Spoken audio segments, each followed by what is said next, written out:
Good afternoon, and thank you so much for joining us for this, our first COVID-19 press briefing of the week. Today, Orange County Mayor Jerry L. Demings will discuss our goals for the week, Orange County's effort in assisting the state with the vaccination process. The mayor will also give an update on COVID-19 testing, the work of our strike teams, and some businesses who are doing a good job to keep our patrons safe. Due to the city council meeting, everybody that could not be here with us today. However, from the Florida Department of Health in Orange County, epidemiologist Alvina Chu was here to discuss testing, vaccination, and variants. And we also have with us Orange County Comptroller Phil Diamond to bring us details on our tourist development tax revenue. We will begin with Mayor Demings. Mayor? All right. Good afternoon. Thank you, Dr. Williamson. We all survived the Super Bowl weekend, and this is our 107th press briefing regarding the coronavirus. And at these press briefings, we give a lot of predictions, projections, and at the last press conference, Steve Hudak from the Orlando Sentinel, he asked me what did I predict the score would be for the Tampa Bay Bucks and the Kansas City Chiefs game. And I said to him, he can verify this, I said, the Bucks are going to win the game and they're going to score 31 points. And I said, it's going to be a close game, however. And I missed that part, but I won't tell you what I told him that score was going to be. But in terms of other predictions, it was Super Bowl weekend, and we asked the members of the public to accept some tough advice that we were giving them about not congregating in large crowds, and they did. So I want to thank our community for that, because our strike teams went out and they went to, I believe it was 8 different locations, and all of those locations were found to be compliant. They were complying with the directives that we had put in place. I'm not sure that we would have predicted that we would have had 100% compliance. But the businesses, I'm going to, say the positive things here about our businesses that follow our direction. They are Smoky Bones Bar and Fire Grill and Miller's Ale House. Both are located on East Colonial Drive. The Wing House Bar and Grill and Miller's Ale House on South Kirkland Road. The Bloodhound Brew, BJ's Restaurant and Brew House, and Duffy's Sports Grill, all on Conroy Road, and TGI Fridays on Millennium Boulevard. So thank you. Kudos to those who were found to be compliant. I also shared with you that we would meet certain milestones, and I'll talk about that in just a few moments. But each week we start the week with certain projections and goals for the week. Each week we have said for the last many weeks now that we will continue to assist the State Department of Health in Orange County with the distribution of the vaccine to those 65 and older and to some other vulnerable populations. Number 2, our compliance or strike teams will continue to visit businesses to make sure they are complying with the county's facial covering executive order. And we will continue to offer free COVID-19 testing at Barnett Park. We have planned for 20 more days of free testing at Barnett Park. Since the start of the pandemic, I could not have predicted this, but 11 months ago, I didn't believe that we would ever reach the number where we have 106,868 COVID-19 cases in Orange County, so nearly 107,000 cases now. And over the weekend, I'm not sure that this is a number that we wanted to reach either, but last week we said to you that we knew that soon we would likely surpass 1,000 deaths in Orange County, and we have. 102 of our residents have now lost their lives to the coronavirus. That's a sad number. I know for many of the families, when we started out months ago, some people said that this virus was no worse than the common flu. we know different now. Here we are nearly a year later. But on the positive side, our 14-day rolling positivity rate is now 9.2%. That means it's headed in the right direction. This is the first time in quite some time that our numbers have dipped below double digits. They're in single digits. We believe that those numbers are going to go even lower. The vaccinations at our convention center continue. Roughly 2,500 people are getting the COVID-19 shot every day. So the more people get vaccinated, the better off we are as a community. 7.7% of Orange County residents have now received their first vaccine. That equates to over 114,000 individuals. For those who have completed the series of shots, that number is 38,126 of our residents have received the second dose, so they are fully inoculated at this point. We continue to stress to our residents that all vaccination sites for COVID-19 do not charge. We have heard that there are potentially some fraudulent sites that are up. The Attorney General has also advised that you should not post your CDC vaccination card on social media. I guess some people feel like they want to advertise that to others that they have their card and they have been vaccinated. This information can be used by scammers as it has your name, birth date, and your vaccination location on it, which could be used for faking identities or creating fake vaccine documents. So be careful. If you want to really share your excitement, please share the I Got COVID-19 shot sticker you received at the vaccination site. For more information about this issue, you can go to myfloridalegal.com, myfloridalegal.com. And let me talk a little bit now about the testing. We will be continuing to do testing at Barnett Park between the hours of 9 a.m. to 5 p.m., 7 days a week for the next 20 days. We ask that you visit our website at ocfl.net/testing for more information. Just as a reminder, no appointments are necessary. I've been asked by the Chief Judge to let you know that a week from today, next Monday, jury trials in Orange County will resume in the Orange County or at the Orange County Courthouse. Because of the need for social distancing, we ask that individuals who are going to court not to take family members on your reporting date. And if you're not going to make it, go ahead in advance and ask to be excused because you may have a valid COVID-19 reason or qualify for one of the other excuses that would be accepted. You can get information by going to 9th, that's NINTH, circuit.org/jurors. 9thcircuit.org/jurors for more information. And this past weekend, I had the opportunity to go out to witness the Advent Health process where they were providing vaccinations for healthcare workers at the Orlando International Airport parking lot out there. 3,500 free vaccination doses were made available to area healthcare workers.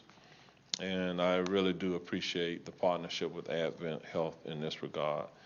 If you want information about upcoming vaccination events, you can go to ocfl.net/vaccine. And now I'm going to turn it over to Dr. Alvina Chu. She says she's not a doctor yet, but she's an epidemiologist with the Florida Department of Health at Orange County. Thank you, Mayor.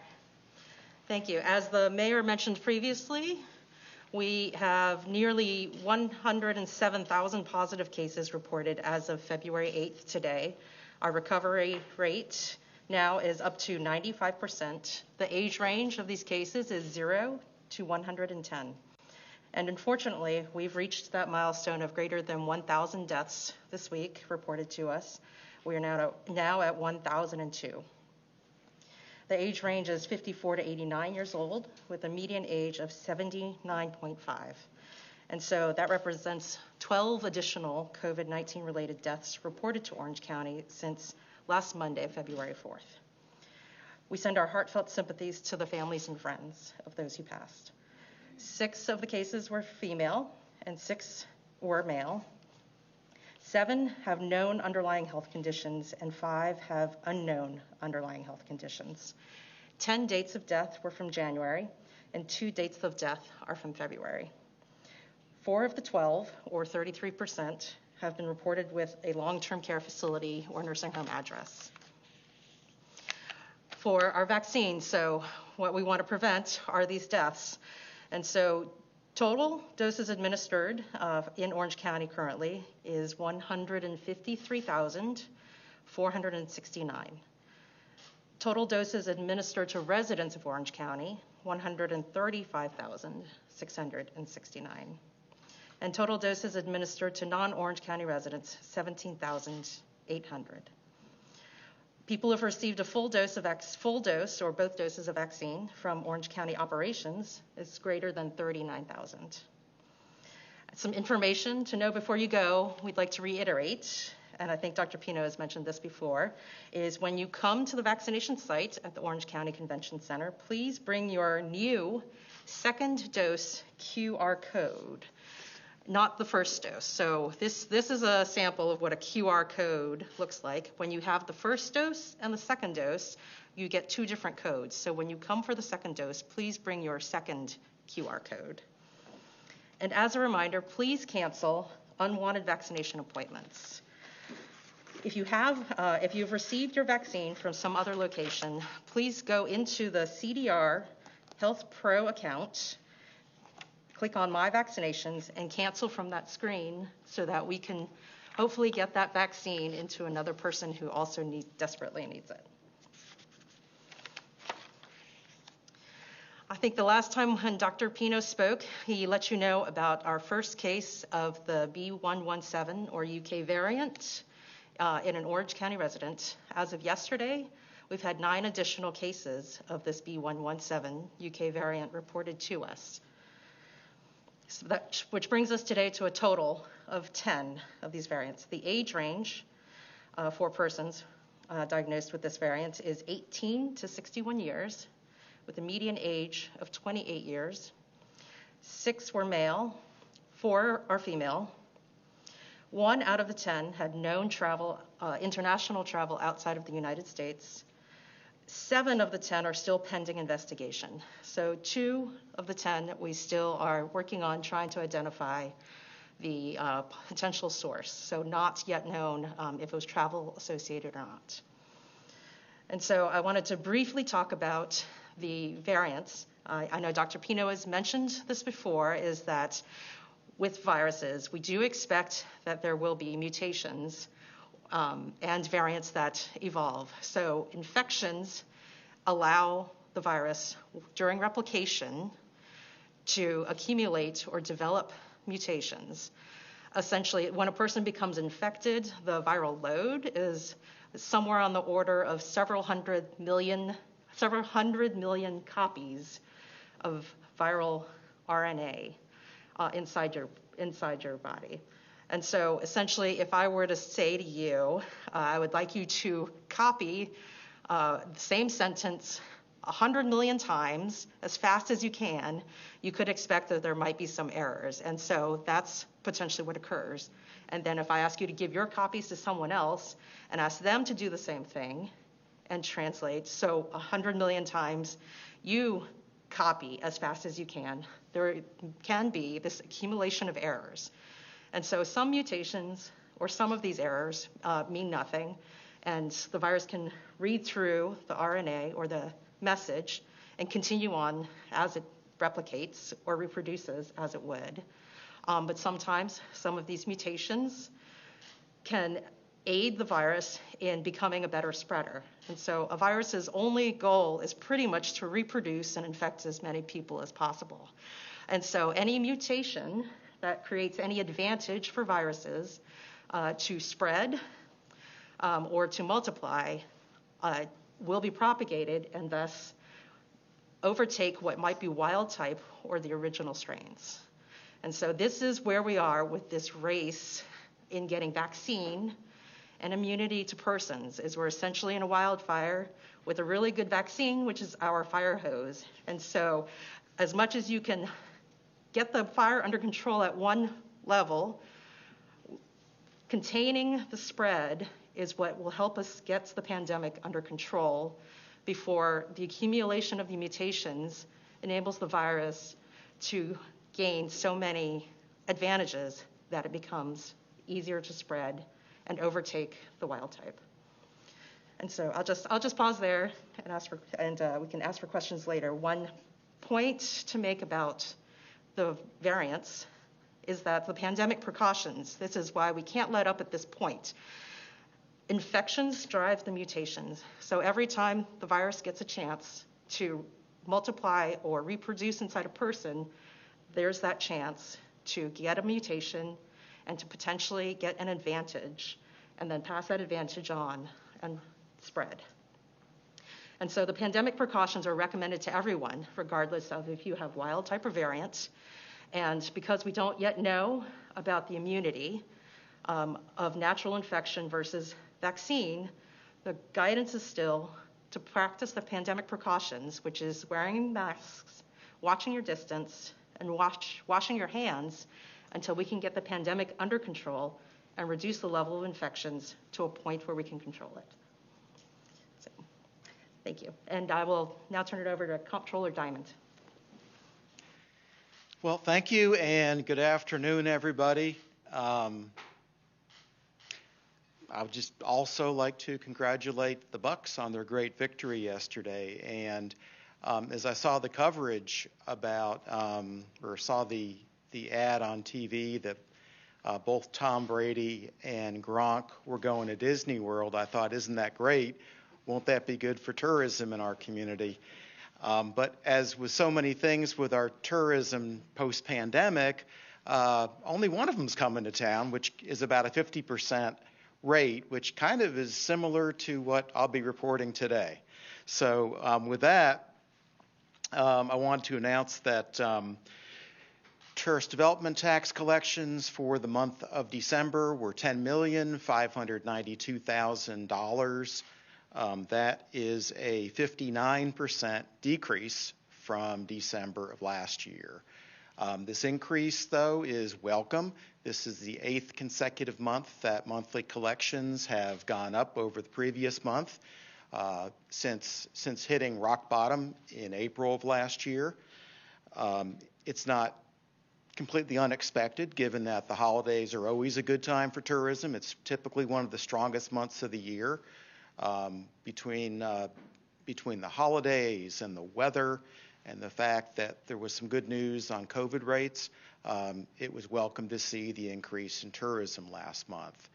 But by the same token, I do want to emphasize that even though this is a hopeful sign for the tourism industry, $10,592,000 is still less than we've collected in any pre-pandemic month since September of 2010, and it's also less than we've collected in any December since 2005.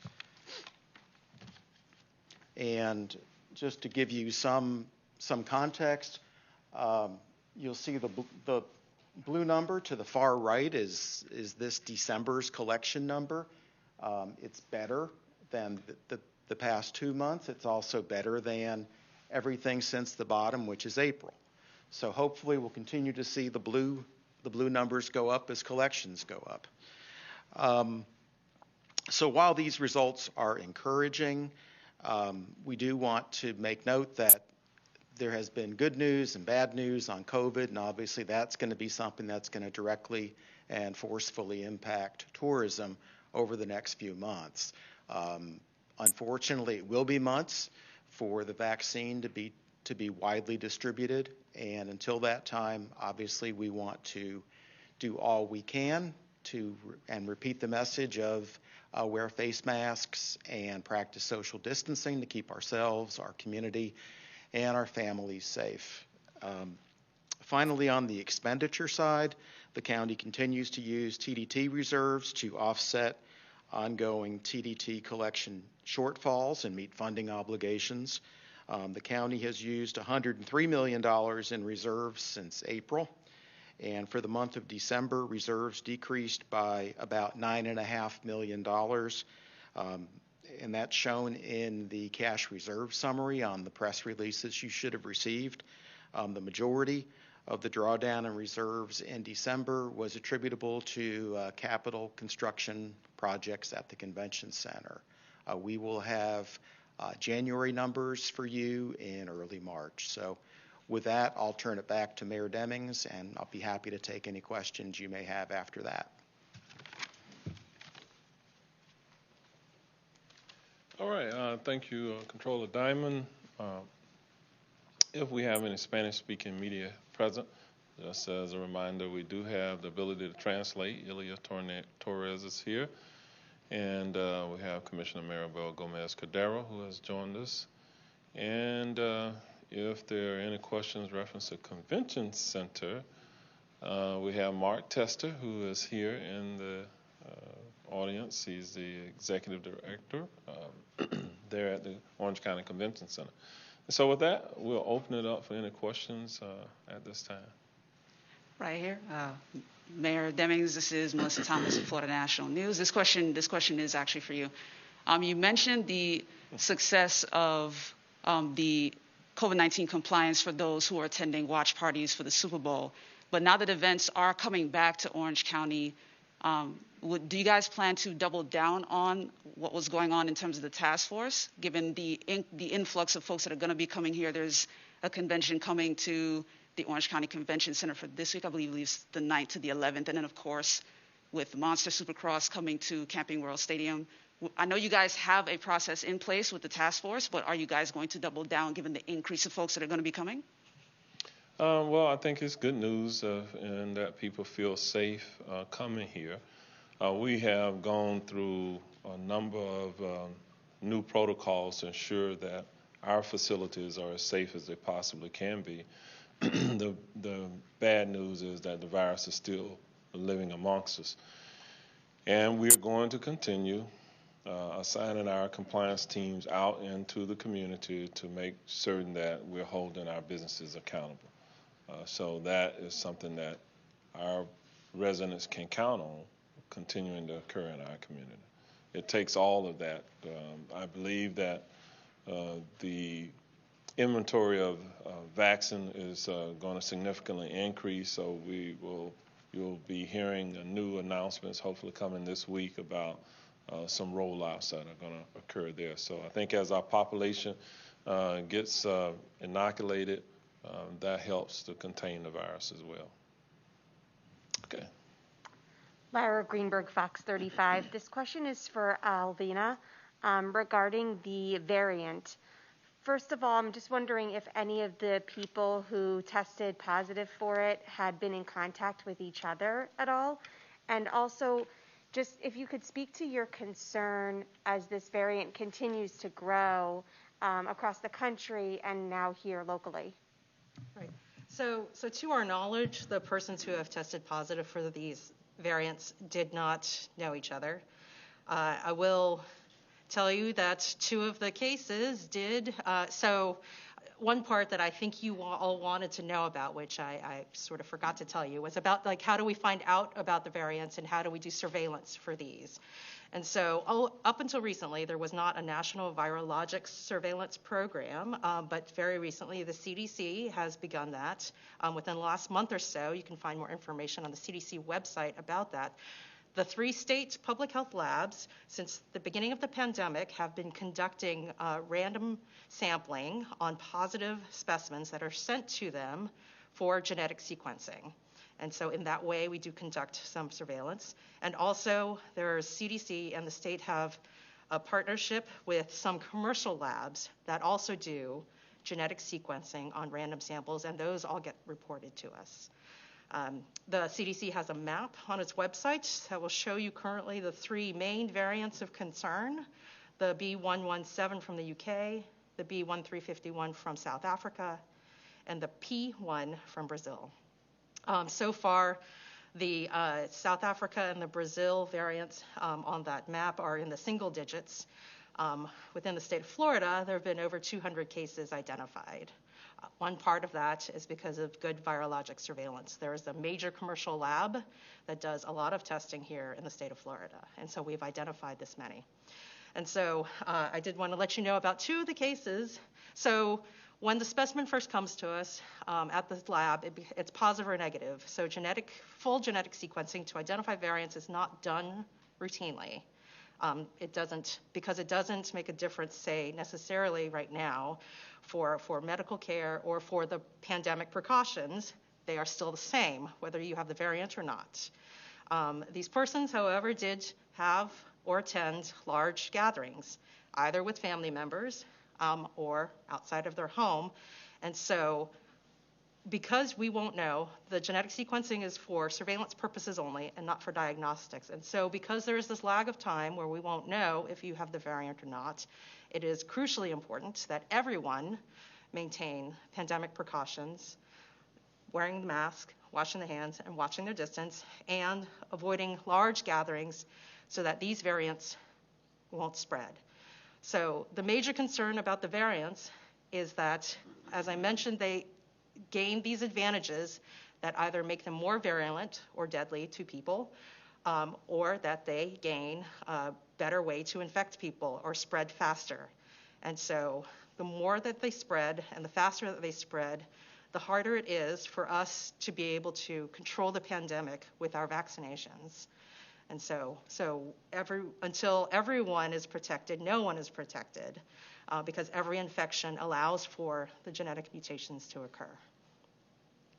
I have another question for you about variants. This is Emily Braun with News 13. So there's been some evidence to suggest that antibodies from the regular strain of COVID-19 may not be as effective in protecting people against some of these variants, but there's been evidence to suggest that the vaccine would protect people from the variants. So my first question is, would you be able to speak to that a little bit, whether or not, how strong that evidence appears to be right now? And if so, how much more important does that make getting the vaccine? So we're still gathering a lot of information about the vaccine, the immunity that is induced by the vaccine, and the immunity that you get from natural infection. There are some preliminary studies that CDC has described on their website that says that at least the Moderna vaccine in South Africa may have reduced effectiveness in the field. So this is the concern about the variants, which responds to the first question that was asked earlier, is that as the genetic mutations accumulate, the virus may eventually, and this happens, say, for example, with seasonal flu, every year when it comes around the world, it has accumulated enough mutations or genetic drift that we need to get a booster shot for our seasonal flu. So it's an analogy, so not saying that next year we'll need another booster shot, but this is why it's crucially important for us to limit the spread of any viruses and any variants so that there's not this further accumulation that changes the way that our bodies and the vaccine can recognize the virus. So as we know right now, the vaccine is very good at preventing severe illness and deaths in persons. And so we would encourage everyone to get the vaccine.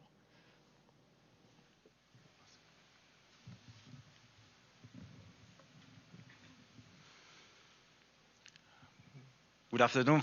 Buenas tardes, Félix Pirela de Telemundo. Quisiera saber si el condado Orange tiene algún plan para mejorar la distribución de las vacunas, por ejemplo, para acercar las vacunas a áreas donde residen las minorías, considerando que algunas de las personas mayores no tienen carro o en otros casos no tienen ni siquiera internet o computadora para meterse y hacer una cita para la vacuna.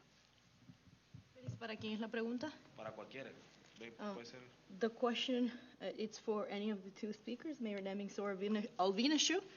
And the question is whether or not the county has any plans to distribute the vaccines to areas where minority communities live, considering that some of them will not have access to transportation or technology.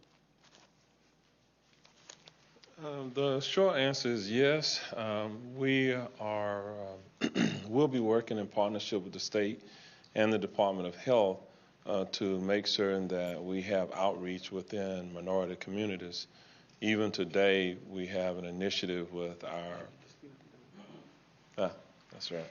La respuesta corta de parte del alcalde es que, en efecto, sí, estamos en conversaciones con el Estado y con el Departamento de Salud para llevar las vacunas a las comunidades minoritarias. We do have an initiative with our paramedics here within Orange County who are going out into senior communities where we see significant minority populations. Tenemos una iniciativa con nuestro cuerpo de bomberos en el cual ellos visitan las comunidades donde residen personas mayores de comunidades predominantemente minoritarias. We are identifying additional locations and minority communities once we receive additional inventory of the vaccine to be able to target those areas.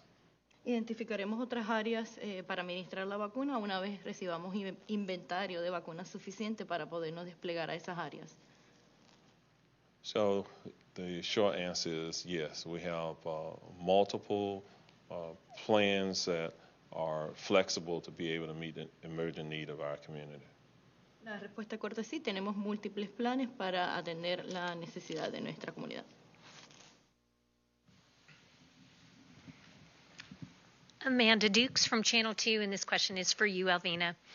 Every time we talk about the variant, I know that there are people who hear this news, who've already received the vaccination, and they're gripped with fear, with questions. Does this mean my vaccination won't work? Because this variant is now in our community and potentially spreading. Can you say with certainty that the Pfizer and the Moderna vaccines that people have received are going to protect them, at least for now, against the variant that's in our community? I think I've probably stood up here and said I probably don't say anything with certainty. It all kind of depends. Depends on, what is your level of protection. So everyone reacts to the vaccine a little bit differently. It's encouraging that the vaccines are really good. Both the Pfizer and Moderna at preventing severe illness and deaths in persons. And so really now, as we increase our vaccinations and we build community immunity, it's important so that we can control the spread of any new variants, and even not just variants, any new infections, give the virus an opportunity to mutate and potentially develop new mutations. And so our goal is to reduce any new infections. Thank you. Troy Campbell with Channel 6, also for you. As you work on the contact tracing and you look at if people traveled, if you find out a couple of the people they haven't left Orlando, what does that tell you about the prevalence of the variant's likelihood already in Orange County? It's hard to say what the prevalence will be. Sort of that's the unknown part. For persons who haven't traveled, I mean, I think we've stated this before. The virologic surveillance is we do testing or genetic sequencing on random samples, and so it gives us an indicator, some indicator about what mutations might be present in viruses here. We should already expect. Dr. Pino has mentioned this several times. We should have already expected that we would eventually find these viruses here, and now is just the confirmation of that. So regardless of the variants or not variants or wild type, the pandemic precautions are crucial in helping us contain the spread so that we don't allow the virus to have a chance to develop outside of the range of our natural immunity or a really good vaccine. Lauren Seabrook, Channel 9. Alvina, I know when we talk about these being more contagious than some of the other variants, there's a formula behind it of how it multiplies. Since we had one case last week and now we're talking about 10 cases, and I know we don't know, the extent of how many we truly have, but how concerning is it to go from 1 to 10 in just a week's time? So one part of it, I think I mentioned that the tests were collected from the end of January through now, so it's over time. So it's not exactly like 9 showed up yesterday. 9 developed yesterday. So the variants had developed previously or had been transmitted previously. That part is concerning. We will watch the percentage or the proportion or the number of variants out of the number of tests conducted to see if there is an increase or decrease and if there's additional mutations that occur. So there's actually many mutations that we're tracking. The CDC and the WHO and public health laboratories are tracking a lot of different mutations. Some of them matter, some of them don't. It depends on whether or not we see infections that have some different characterization. The increased infectivity, there are some early studies from the UK variant that show, depending on the study you look at, it might be 30 to 50% more infective than the wild type or the original strain. This is Steve Hudak from the Orlando Sentinel. This is for Mayor Demings, but you can chime in if you'd like, Alvina. What, if anything, can you, what information, if anything, new you can add to when the vaccine will be available at these retail establishments? We have a lot of people who are eager to go to either Publix or a Winn-Dixie. We received information today from the state that there will be 17 Walmart locations throughout Orange County that will have the capacity to do 300 inoculations or vaccinations each day. So that's about 5,100 that they will be able to do collectively in a day's period of time. So we were told that we should receive additional information about when they will actually come online within the next day or so. That's good news. Yeah, it's good news. So it's all of those types of community partners, as they come online, will increase the inventory of vaccine within our community. And the Walmarts, these are going to be kind of local neighborhood types of Walmarts where these locations will be. I could just add from our statewide database for vaccinations, 6,485 doses have been distributed by retail pharmacies in Orange County. This next question comes in from Pete Reinwald with News 13. This one is for Scott Howitt with Orange County Public Schools.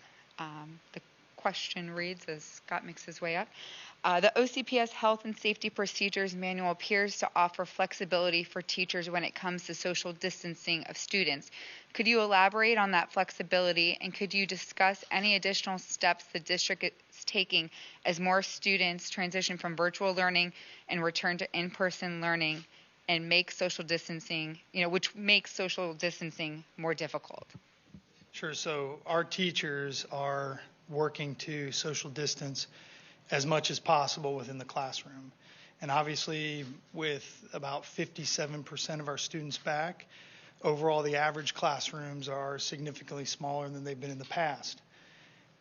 Although individual classrooms are affected because there may be an additional influx of students coming back to those, teachers are doing everything they can to keep desks separated within a 3 to 6 foot separation.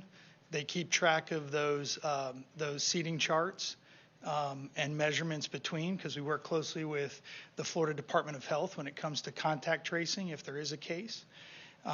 We know that based on the number of students overall, that the biggest area is not necessarily in the classroom, but it's in the cafeteria and some of those common spaces. And so we've worked very hard to put some strategies in place to make sure there's certain seating areas within the cafeteria, that we have one-way walkways within the hallways. So that way we're making sure that the students are spaced out and that they are achieving that social distance. They're continuing to wear masks. Masks are required of our employees and our students, so we're making sure they're doing that. And all of our classrooms have full supplies of hand sanitizer, soap, and wash areas to make sure they're washing their hands regularly. So we're doing all of those strategies, and it's not just one, but it's working all of them together. Thank you. This next question comes in from Alexa Lorenzo from WFTV. It's for you, Alvina Chu, at the Florida Department of Health. Her question reads, what advice would you offer someone who recently recovered from COVID about getting the vaccine? Should they get it? Should they wait a certain amount of time before getting it? Does the county portal ask someone if they have recovered from COVID while they're signing up for a vaccine appointment? So we do still recommend that persons, even if you have been naturally infected with COVID, that you also get the vaccine. One part is we don't yet know about the difference between natural immunity and vaccine immunity and how long it all lasts. So please do get the vaccine. You can get the vaccine after you have met the criteria for de-isolation. So as we've mentioned before, it's the 10 days after your first onset of symptoms, or if you have no symptoms, then it's 10 days after the date of your test. The portal, I believe, does ask if you have had infection within the last 14 days. Just as a general measure, we don't give vaccines to people who feel sick on the day that they show up for vaccine. So that's a standard practice. Thank you. This next one comes from Ryan Lynch in the Orlando Business Journal for Comptroller Diamond. Comptroller Diamond, his question reads, what kind of expectations do you have for TDT collections compared to projections for this fiscal year? Well, we had a good month last month, and every month since April's been better than the month before. I think the real challenge going forward is going to be how to keep on increasing those numbers every month. December historically is always a good month. January has been good. Other times it hasn't been good. This January, it's hard to predict exactly, except, I can tell you that every other year that most of us can remember, you had bowl games at the end of December that would bring a lot of people into town. That wasn't the case this year. We didn't have a Pro Bowl this year, which we've had in prior years. And, compared to December, you also, I think, had more concerns about COVID. So I think in the immediate future, I don't know that you're going to see the kind of growth you saw in December. March, April's usually a pretty good time period because you've got spring break, you've got the spring holidays like Easter. March is typically the best month we have.